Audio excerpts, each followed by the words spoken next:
وبركاته. الحمد لله ونصلي على رسوله الكريم، أما بعد. فقد قال الله تعالى في كلامه المجيد والفرقان الحميد: أعوذ بالله من الشيطان الرجيم. إن الله وملائكته يصلون على النبي يا أيها الذين آمنوا صلوا عليه وسلموا تسليما. سيدنا وعلى آله سيدنا. قال الله تعالى في كلامه المجيد والقرآن الحكيم: ونادى أصحاب النار أصحاب الجنة أن أفيضوا علينا من الماء أو مما رزقهم الله قالوا إن الله حرمهم على الكافرين. وقال الله تعالى في كلامه المجيد والفرقان الحكيم: كلوا واشربوا هنيئا بما أسلفتم في الأيام الخالية. صدق الله العظيم. মহাসম্মানীয় আজকের জুমার সমস্ত মুসল্লিবৃন্দ, আমরা সর্বাঙ্গে সর্বপ্রথম আল্লাহ সুবহানাহু ওয়া তাআলার দরবারে লাখো কোটি শুকর আদায় করি যে মহান রব্বুল আলামিন, যে মালিক আমাদের সকলকে তার পবিত্র স্থানে একত্রিত করেছেন, আসার তৌফিক দিয়েছেন। প্রাণ ভরে সেই মহাবুল দরবারে, মুনিবের দরবারে শ্রেষ্ঠ মস্তকে শুকরিয়া জ্ঞাপন করি। সকলে উচ্চ আওয়াজে বলি আলহামদুলিল্লাহ। তারই পরে মরুদুলাল মরুমাস্কর মা আমিনাল্লাহ জগৎগুরু বিশ্ব নবী আশরাফুল আম্বিয়া সৈয়দুল মুরসালিন রাহমাতাল লিল আলামিন জনাবে মুহাম্মদ রাসূলুল্লাহ সাল্লাল্লাহু আলাইহি ওয়াসাল্লাম, তার উপর লাখো কোটি দরুদ ও সালাম আমরা আয়াত বলি সাল্লাল্লাহু আলাইহি ওয়াসাল্লাম। পবিত্র মাহে জিলহজের 2 নম্বর জুমা হজ শেষ হয়েছে, হজের কাজ শেষ হয়ে গেছে আলহামদুলিল্লাহ। কারণ হজের কাজের মেন কাজটা হচ্ছে 9 জিলহজে আরাফাতে অবস্থান করা, এটা হচ্ছে মেন কাজ। সুতরাং সেই কাজটা সম্পন্ন হয়েছে আলহামদুলিল্লাহ। আমরা দোয়া করি যত হাজী সাহেব সেই মক্কা মুআজ্জামায় পৌঁছে তাদের সকলের হজ যেন আল্লাহ কবুল করেন। আমরা সবাই বলে আল্লাহুম্মা আমিন। কারণ মানুষ এত টাকা পয়সা খরচ খরচা করে সেখানে গিয়েছে, যদি তাদের হজ কবুল না হয় সব মাঠে মারা যায়, বেকার ফালতু হয়ে যাবে। আল্লাহ পাক সবার হজ যেন কবুল করেন ইনশাআল্লাহ। কোরআনে কারীম 8 নম্বর পারা 7 নম্বর সূরা আরাফের 50 নম্বর আয়াতে তেলাওয়াত করেছি এবং দ্বিতীয় নম্বর আয়াত 29 নম্বর সূরা 69 নম্বর সূরা হাক্কা 24 নম্বর আয়াতে তেলাওয়াত করেছি ইনশাআল্লাহ। সংযোগ দেওয়ার কথা বলবো, যেহেতু আজকে লোকজন অনেক কম দেখছি। কারণ এখন লোকজন কম হওয়াটা স্বাভাবিক, কারণ বর্তমান পরিস্থিতি কি আপনারা জানেন, মানুষ ভয় ত্রাসের ভিতরে কাটছে। সুতরাং ভয় করবেন আল্লাহকে। আমি বারবার বলছি, ভয় করবেন আল্লাহকে। আল্লাহকে ভয় করবেন, মখলুক আপনাকে ভয় করবে। যারা আল্লাহকে ভয় করে, মখলুক তাদেরকে ভয় করে। কারণ আল্লাহ বলছেন তোমরা আমাকে ভয় করো, দুনিয়া তোমার কলমে হাজির করে দেবো। জোরে বলুন সুবহানাল্লাহ। তোমরা আমাকে ভয় করো, দুনিয়া তোমাদের কলমে হাজির মজুদ করে দেবো। এখন মনে করেন আমাদের যা পরিস্থিতি, এর আগে জামানায় যেসব মানুষ যা ছিল, লোকজন ছিল, যেমন আল্লাহর নবীর কথাই বলি, তারা গরিব, একদম গরিব, ছেঁড়া জামা, ফাটা জামা, মাথায় টুপি একটা ছেঁড়া, এইভাবে নিয়ে চলাফেরা করতো। তাদের কেউ দাম দিত না, কেউ গুরুত্ব দিত না। যেমন আমি বলি, বসে রামদের কথাই বলি, তিনি গরিব মানুষ ছিলেন। তিনি পীর হলেন কিভাবে? দাদা হুজুরের দোয়ায় পীর হলেন। একবার জোরে বলুন সুবহানাল্লাহ। তিনি দাদা হুজুরের দোয়ায় তিনি পীর হয়েছেন। সুতরাং তাদের ব্যাপারে কথা বলতে গেলে অনেক সময় লেগে যাবে, আমি দুই এক কথাই বলবো। তারা গরিব মানুষ ছিল, একবার খাওয়া হতো, দুবার হতো না। এখন তিনি কি ছিল? আল্লাহর ওলি ছিলেন, আল্লাহর ওলি, মস্ত বড় আল্লাহর ওলি। আল্লামা রুহুল আমিন রাহমাতুল্লাহ আলাইহি বসিরহাটের জমিনে শুয়ে আছেন। তিনি যখন কোথাও যেতেন, লোকজন তার সঙ্গে যাওয়ার চেষ্টা করত, হুজুর আপনার সঙ্গে যাই, হুজুর আপনার সঙ্গে যাই। কেন? আরে তিনি গরিব মানুষ, এদিন ফকির মানুষ, তার সাথে তুমি কি করবে? কারণ তার সাথে যাওয়ার একটা মজা আছে আলাদা। এখন আপনি যদি কোথাও যেতে চান, আপনার সঙ্গে কেউ যেতে চাইবে না, কেউ যেতে চাইবে না আপনার সঙ্গে আমার সঙ্গে। কেন? আমাদের ভিতরে সেই মজা নাই যে মজা তাদের ভিতরে ছিল। তাদের ভিতরে যে মজা ছিল সেই মজা আমাদের ভিতরে নাই, সেজন্য তাদের সাথে যেতে চায়, আমাদের সাথে যেতে চায় না। সুতরাং আল্লাহ বলেছেন, তোমরা আমার গোলাম হও, আমার ইবাদত করো, আমার খানায় কামায় আসো, আমার বندگی করো, আমার উপাসনা করো, দুনিয়া তোমার গোলাম হয়ে যাবে। তোমার গায়ে হাত দেবে কেন? তোমাকে বলবে কেন অমুক কথা তুমি বলো? এবার তোমাকে বলবে কেন? কারণ আমরা সেই পথের পথিক নই, সুতরাং সেই পথের পথিক আমরা নই। যার জন্য সেই জুলুম আমাদের উপরে হচ্ছে, সেই অত্যাচার আমাদের উপরে হচ্ছে, আমরা সেটা সহ্য করছি, কিচ্ছু করার নয়। আল্লাহ পাক আমার নবী বলেছেন, একটা জামানা আসবে আমার পথের উপরে, সেই জামানায় মানুষের জমিনের উপর থেকে জমিনের নিচে তাদের জন্য ছিল ভালো হবে থাকা, জমিনের নিচে থাকা ভালো হবে। সেই জামানা চলে আসছে, সেই জামানা চলছে। এখন বর্তমান সময়ে মুসলমানের টিকে থাকা বহু কঠিন দুষ্কর হচ্ছে। আজকে ভারত সরকার এনআরসি করেছে, 27 লক্ষ মানুষ বাদ দিয়েছে, তাদের নামের ভিতর থেকে 27 লক্ষ মানুষকে ক্যান্সেল করেছে। এরা বাংলাদেশি, নাউজুবিল্লাহ, এরা বাংলাদেশি, ইন্ডিয়ার মানুষ, তাদেরকে বাংলাদেশি বানিয়ে দিচ্ছে। কালকে আমাকে আপনাকে বানাবেন তার কোনো গ্যারান্টি নাই। আল্লাহর ওয়াদা শুনে, আল্লাহর ওয়াদা। নবী ইব্রাহিম আলাইহিস সালামকে নমরুদ বলেছিল, তোমাকে দেশ থেকে তাড়িয়ে দেব। আল্লাহর ওয়াদা, ইব্রাহিম আলাইহিস সালামকে দেশ থেকে তাড়িয়ে দেবে। নমরুদ এলান করলো, আল্লাহ বলে, ইব্রাহিম তুমি ঠান্ডা হও, ব্যস্ত হও না। নমরুদের হাতে ক্ষমতা নাই, ক্ষমতা আমার হাতে। একবার জোরে বলুন সুবহানাল্লাহ। নমরুদ কিচ্ছু করতে পারবে না, তোমাকে তাড়াতে পারবে না। যদি তোমরা মুমিন হও, তোমাকে তাড়াতে পারবে না। ওরাই দেশ থেকে বহিষ্কৃত হবে, তোমাকে তাড়াতে পারবে না। একবার তুমি চিন্তা করো না। ওয়াদা আল্লাহ কার সঙ্গে করেছে? নবী ইব্রাহিম আলাইহিস সালামের সঙ্গে আল্লাহ ওয়াদা করেছেন। সেই ওয়াদাও, সেটাও আজকে বাস্তব।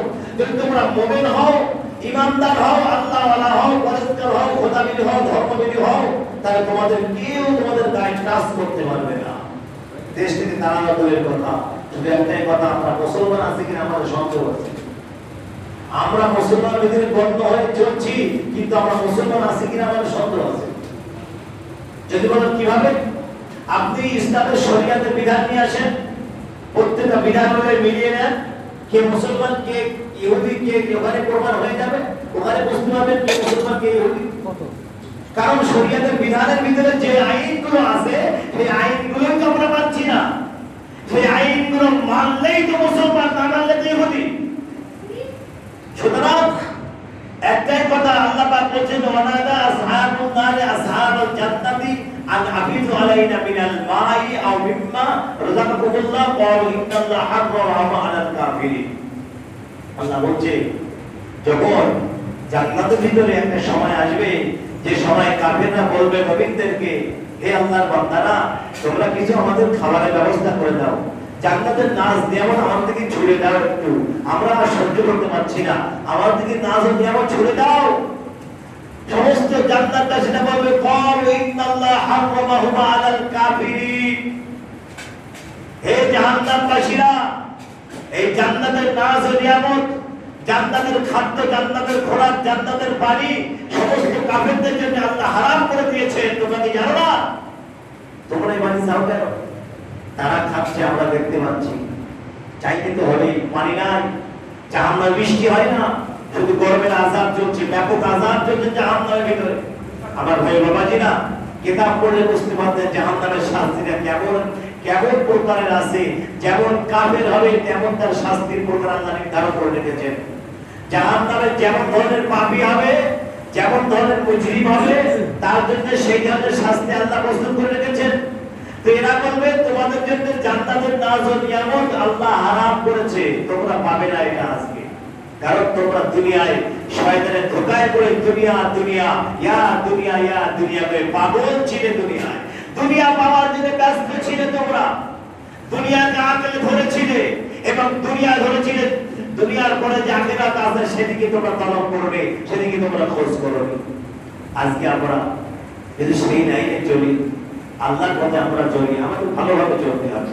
আল্লাহ পাক বলেন, ইয়া আইয়ুহাল্লাযীনা আমানু দুখুলু ফিস সিলমি কাফা, এই ইমানদাররা তোমরা পরিপূর্ণ ইসলামের ভিতরে দাখিল হও, পরিপূর্ণ প্রবেশ করো ইসলামের ভিতরে। আমরা মনে করছি নামাজ পড়তেছি সব পাপ হয়ে যাবে, হারাম খাচ্ছি নামাজ পড়তেছি, সুদ খাচ্ছি নামাজ পড়তেছি, ঘুষ খাচ্ছি নামাজ পড়তেছি, বাজে কাজ করতেছি নামাজ পড়তেছি, মিথ্যে কথা বলছি নামাজ পড়তেছি, চুরি করতেছি নামাজ পড়তেছি। এসব কাজ কি নামাজ আপনাকে বাঁচিয়ে দেবে বলে করছেন? না, নামাজ বাঁচাবে না। আল্লাহ পাক এসব কাজ থেকে নামাজ আপনাকে উদ্ধার করতে পারে যদি আপনার নামাজ কবুল হয়, নামাজ যদি আপনার সঠিক হয়। আল্লাহ পাক বলেন, ইন্নাস সালাতা তানহা আনিল ফাহশাই ওয়াল মুনকার, নিশ্চয়ই নামাজ সমস্ত ফাহিশা, বাজে কাজ, মন্দ কাজ থেকে মানুষকে রক্ষা করে, হেফাজত করে। তাহলে আপনি বুঝুন, যদি আপনার দ্বারায় চুরি হয়, চুরি করা হয়, আপনি চুরি করেন, নামাজ পড়েন, তাহলে জানবেন যে আপনার নামাজ কবুল হচ্ছে না। সোজা কথা একদম, আপনার নামাজ কবুল হচ্ছে না। আপনি মিথ্যা কথা বলছেন, নামাজ পড়ছেন, আপনার নামাজ কবুল হচ্ছে না। আপনি বাজে কাজ করছেন, নামাজ পড়ছেন, আপনার নামাজ কবুল হচ্ছে না। কারণ নামাজ সমস্ত বাজে কাজ, মন্দ কাজ থেকে মানুষকে ফিরিয়ে রাখে, আল্লাহর কাছে রুজু করে দেয় নামাজ। এই নামাজটাই হচ্ছে আল্লাহ পাকের দরবারে সবচেয়ে মেন ইবাদত হচ্ছে নামাজ। যদি বলেন কিভাবে, দেখেন আমি আগেও বলেছি, দুনিয়ার জমিনে সবটা ফরজ করেছেন আল্লাহ, হজ, যাকাত, রোজা সব দুনিয়ায় ফরজ হয়েছে। এই নামাজটা কিন্তু দুনিয়ার ফরজ হয় না, নামাজটা কতটা ফরজ হয়েছে আরশে আসিমে। একবার জোরে বলুন সুবহানাল্লাহ। নামাজটার গুরুত্ব এত কেন বেশি, নামাজের কথা এত কেন কোরআনে এসেছে? নামাজটা দুনিয়ায় ফরজ হয় নাই, নামাজ ফরজ হয়েছে আরশে আসিমে। এইজন্য নামাজ আগে, নামাজ আমার নবীও নামাজের কথা বলেছেন, আমার নবীর শেষ উক্তি ছিল নামাজ। উম্মতরা নামাজ পড়ো, নামাজ, আসসালাতু আসসালাতু ওয়া বারাকাতু আইমানুকুম, নামাজ কাজা করো না মুসলমান, নামাজ ছেড়ে দিও না। আজকে আমরা নামাজ পড়বো, সুদ খাবো, নামাজ পড়বো, ঘুষ খাবো, নামাজ পড়বো, বাজে কথা হবে, এগুলো নয়। এগুলো নামাজ শিখায় না আমাদেরকে। নামাজ পড়ে যাবো, একজনের জুতো নিয়ে একজন চলে যাচ্ছে, এটা নামাজে শিখায়। নামাজ শিখাচ্ছে আপনাকে মসজিদে যে একজন জুতো নিয়ে আপনি চলে যান, আপনি বাজে চপ্পল নিয়ে আসেন, নতুন চপ্পল নিয়ে চলে যাচ্ছেন। কেন কেন মুসলমানকে দুর্নাম করছেন আপনি? নামাজ পড়তে এসে মসজিদে এসে মসজিদে দুর্নাম কেন করছেন আপনি? এটা করবেন না মুসলমান, বারবার করে বলছি। আপনার চপ্পল আপনি নিয়ে যাবেন, আপনি অন্য একজন চপ্পল নিয়ে যাবেন কেন? সেটা কি আপনার? এই জন্য আপনার কৈফিয়ত দেওয়া লাগবে না কিয়ামতের ময়দানে? প্রত্যেকটা মানুষের হিসাব দিতে হবে, প্রত্যেকটা মানুষের কৈফিয়ত দিতে হবে। এক একটা মানুষের কৈফিয়ত ছাড়া এক কদম আগে অগ্রসর হতে পারবে না কোনো মানুষ কিয়ামতের ময়দানে। 500 বছর, 550,000 বছর সময় শুধু হিসাব হবে। 50,000 সানাতে মিম্মা তাউদ্দুন, 50,000 বছরে হবে কিয়ামতের ময়দান। হাসরের ময়দানে বিচারের কাজ হতে থাকবে 50,000 বছর। এখন মনে করে 500 বছর আগে ধনীদের, 500 বছর আগে গরিবরা জান্নাতে প্রবেশ করবে। আল্লাহু আকবার। 500 বছর মানে বুঝতে পারছেন? 500 বছর মানে দুনিয়ায় হাজার হাজার বছর আগে যাবে। সেদিনকার 500 বছর মানে দুনিয়ায় হাজার হাজার বছর আগে চলে যাবে জান্নাতে গরিবরা। তাহলে আল্লাহ, আমার নবী সবসময় দোয়া করতেন, আল্লাহ আমাকে মিসকিন অবস্থায় রেখে দেন দুনিয়ায়, আর মিসকিনদের সঙ্গে আমার হাসরের ময়দানে উঠাবেন। কেন? নবীও জানতেন যে একজন গরিব এই ধনীদের 500 বছর আগে জান্নাতে যাবে। ধনীরা কি করবে? হিসাব দিতে দিতে 500 বছর, 1000 বছর পার হয়ে যাবে। যে হিসাব দে, বল পয়সা কোথায় ব্যয় করেছিস, বল কিভাবে ইনকাম করেছিস, কিভাবে ব্যয় করেছিস, সব কৈফিয়ত দে আমার কাছে। কোন মানুষ হিসাব দেওয়া ছাড়া এক পা আগে অগ্রসর হতে পারবে না, এক কদম আগে বাড়তে পারবে না। আল্লাহ পাক রব্বুল আলামিন সেদিন হাকামুল হাকিমিন হবেন, সেদিন সবার কাছ থেকে কৈফিয়ত নেবেন, সকলের বিচার হবে, ফয়সালা হবে। কিছু মানুষের বিচার ফয়সালা হবে না, যেমন যাদের রোজা আল্লাহ কবুল করেছে, একবার জোরে বলুন সুবহানাল্লাহ। যাদের রোজা আল্লাহ কবুল করেছে তাদের কোনো হিসাব হবে না, তারা বিনা হিসাবে আল্লাহর জান্নাতে চলে যাবে। তাহলে রোজার সময় আসলে আমাদের সমস্যা হয়, রোজা রাখি না, রোজা রাখতে পারি না, শরীর খারাপ, ওষুধ খাচ্ছি, নানা রকম অজুহাত তৈরি করে। রোজা আসতে নানা রকম অজুহাত তৈরি করে। নামাজের সময় নামাজ পড়তে হয়, আমার অসুবিধা আছে, আমি একটু ব্যস্ত আছি, নামাজ পড়বো পরে পড়বো, নামাজ পরে হবে। নামাজটা যদি তোমার আগে এই কথা আমাদের স্মরণ নাই, তাহলে যে কথা বলছিলাম, নামাজ মানুষকে বাজে কাজ থেকে, মন্দ কাজ থেকে মানুষকে নামাজ ফিরিয়ে রাখে। যদি আপনি মনে করতেছেন আমার দ্বারাই বাজে কাজ হচ্ছে এখনো, তাহলে আপনি জানবেন যে আপনার নামাজ কবুল হচ্ছে না, বলে আপনার দ্বারা বাজে কাজ হচ্ছে।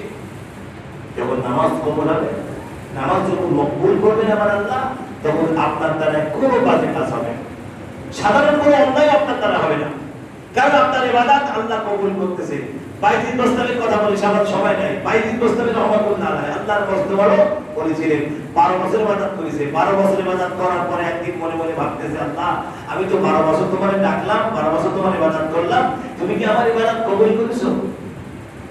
চিন্তা করেন, কিচ্ছু, কোনো সারা শব্দ কিচ্ছু নাই। 12 বছর ইবাদত করেছে আল্লাহ, কোনো সারা শব্দ নাই। একটা পাখি যাচ্ছিল বাইজিদের উপর দিয়ে, পাখিটার দিকে তাকিয়েছে, পাখিটা পুড়ে ছাই হয়ে গেছে, পাখি পুড়ে ছাই হয়ে গেছে। তার মানে বাইজিদ বোস্তামি বুঝতে পেরেছে যে মনে হচ্ছে আমার ইবাদতে এবার কাজ হওয়া শুরু হয়েছে, আমার ইবাদত আল্লাহর দরবারে কবুল হয়েছে, মকবুল হয়েছে। এটা হচ্ছে বাইজিদ বোস্তামি রহমাতুল্লাহর জীবনী। তাহলে আমাদের ইবাদত কবুল হয়েছে কিনা আমরা বুঝবো কিভাবে, আমরা জানবো কিভাবে? তার নমুনা একটাই আপনাদেরকে বলে দিলাম, নামাজের কথাটা আগে বললাম। যদি আপনার নামাজ কবুল হয়, আল্লাহ পাক কোরআনে বলেন ইন্নাস সালাত তানহা আনিল ফাহশাই ওয়াল মুনকার, নিশ্চয়ই নামাজ ফাহিশা, বাজে কাজ, মন্দ কাজ থেকে আমাদেরকে হেফাজত করবে, আমাদেরকে বাঁচিয়ে রাখবে। তাহলে আমাদের দ্বারা কোনো অন্যায় হওয়াটা স্বাভাবিক নয়। আখেরি নবীর উম্মতকে শয়তান ধোঁকা দেবে, শয়তান। আল্লাহ বলে শয়তান তোমাকে ধোঁকা দেবে, বারবার ধোঁকা দেবে। তুমি একটিবার মুখ ঘুরিয়ে আমার কাছে ইস্তিগফার করো, তওবা করো, আমি আল্লাহ তোমার সমস্ত জীবনের গুনাহ খাতাকে maaf করে দেব। একবার জোরে বলুন সুবহানাল্লাহ। আল্লাহ কবুল করার জন্য বসে আছেন, আল্লাহ তওবা গ্রহণ করার জন্য বসে আছেন। আমরা শুধু তওবার দিকে এগিয়ে আসি, একটু আল্লাহর দিকে এগিয়ে আসি, আল্লাহর দিকে এগিয়ে আসি। আল্লাহ আমাদের সকলকে শোনা এবং বোঝার চাইতে বেশি বেশি আমল করার তৌফিক দান করুন। আমরা সবাই বলি আল্লাহুম্মা আমিন। ওয়া আখিরু দাওয়ানা আলহামদুলিল্লাহি রাব্বিল আলামিন।